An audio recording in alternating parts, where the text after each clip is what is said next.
Asma binti Umais. Nama dan nasabnya adalah Asma binti Umais bin Ma'ad radhiyallahu anha.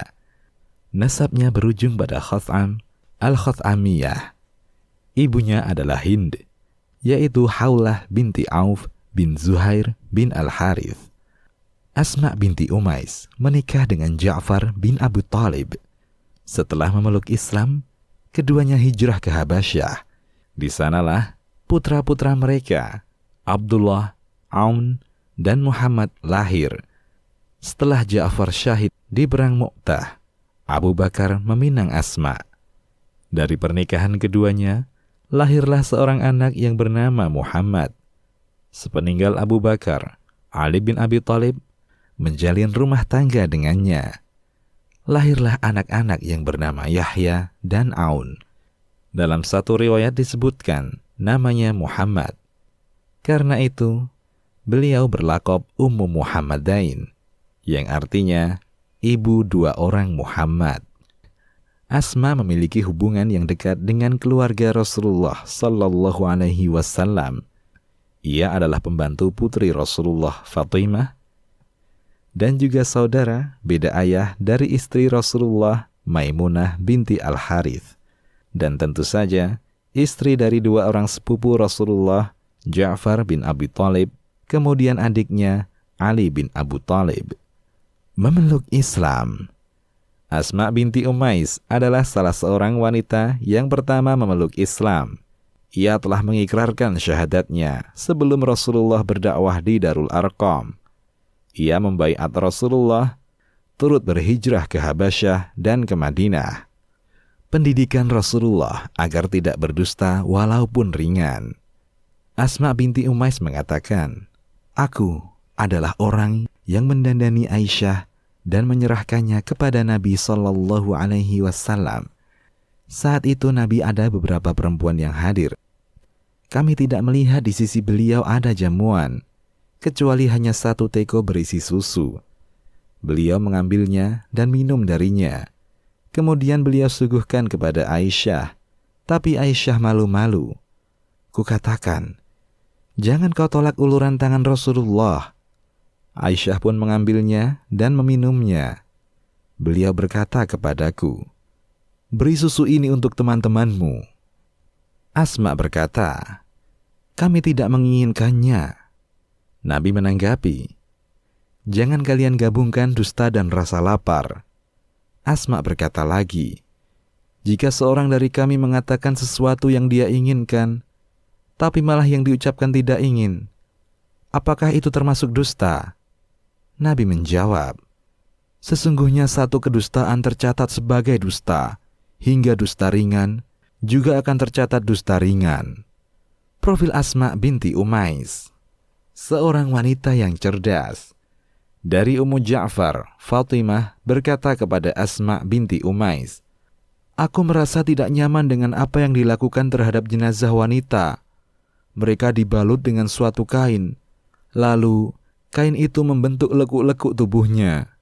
Asma menanggapi, wahai putri Rasulullah, maukah kutunjukkan apa yang kulihat saat di Habasyah? Ia minta diambilkan pelepah kurma yang masih basah, lalu kutempelkan padanya. Setelah itu, baru ditempeli kafan. Fatimah mengatakan, bagus sekali idemu.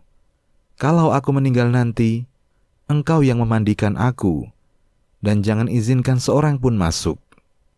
Bersama Rasulullah. Dari Ibnu Abbas, ia berkata, suatu saat, ketika Rasulullah sedang duduk, Asma binti Umais berada di dekat beliau. Rasulullah berkata, wahai Asma, Ja'far bersama Jibril dan Mikail. Dia menyampaikan kepadaku bahwasanya Ja'far berhadapan dengan orang-orang musyrik hari ini dan ini. Jibril menyampaikan salam untukmu. Asma pun menjawab salamnya. Ja'far dan pasukan perang Mu'tah berjumpa orang-orang musyrik. Ia syahid dengan luka di bagian depan tubuhnya sebanyak 73 luka. Ia raih panji perang dengan tangan kanannya, lalu tangannya ditebas. Ia raih dengan tangan kirinya pun ditebas. Allah ganti kedua tangannya dengan dua sayap yang ia gunakan untuk terbang bersama Jibril dan Mikail di surga, serta memakan buah-buahannya di sana.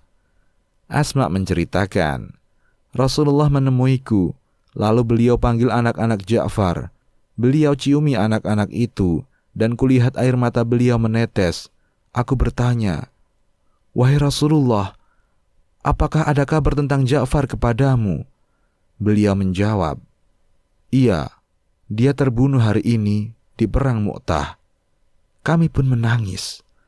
Beliau pulang lalu berkata, "Buatkan makanan untuk keluarga Ja'far, karena mereka tersibukkan dengan kabar yang sampai pada mereka." Dalam kesempatan lain, Asma menceritakan bagaimana kedekatannya dengan Rasulullah Sallallahu Alaihi Wasallam. Ia berkata, "Aku menunaikan haji bersama Rasulullah. Saat kami berjalan, datanglah Jibril. Kemudian unta Rasulullah menderum, tak mampu menopang beliau yang sedang menerima wahyu Al-Quran. Lalu kudekati beliau, kuberikan padanya kain burdah milikku." Diriwayatkan pula kalau Asma binti Umais datang dari Habasyah bersama suaminya Ja'far bin Abi Thalib. Lalu kutemui istri-istri Nabi dan berkata, "Apakah ada ayat Al-Quran yang turun tentang kita, kaum wanita?" Mereka mengatakan, "Tidak." Kemudian kutemui Nabi dan aku bertanya, "Wahai Rasulullah, sesungguhnya kaum perempuan berada dalam keadaan rugi." Beliau merespon, "Mengapa bisa begitu?" Ku jawab, "Karena mereka tidak disebut dalam kebaikan sebagaimana disebutnya kaum laki-laki." Lalu Allah Ta'ala menurunkan firman-Nya, "Sesungguhnya laki-laki dan perempuan yang muslim, laki-laki dan perempuan yang mukmin, laki-laki dan perempuan yang tetap dalam ketaatannya, laki-laki dan perempuan yang benar, laki-laki dan perempuan yang sabar, laki-laki dan perempuan yang khusyuk, laki-laki dan perempuan yang bersedekah, laki-laki dan perempuan yang berpuasa, laki-laki dan perempuan yang memelihara kehormatannya, laki-laki dan perempuan yang banyak menyebut nama Allah. Allah telah menyediakan untuk mereka ampunan dan pahala yang besar." Quran Surat Al-Ahzab ayat 35.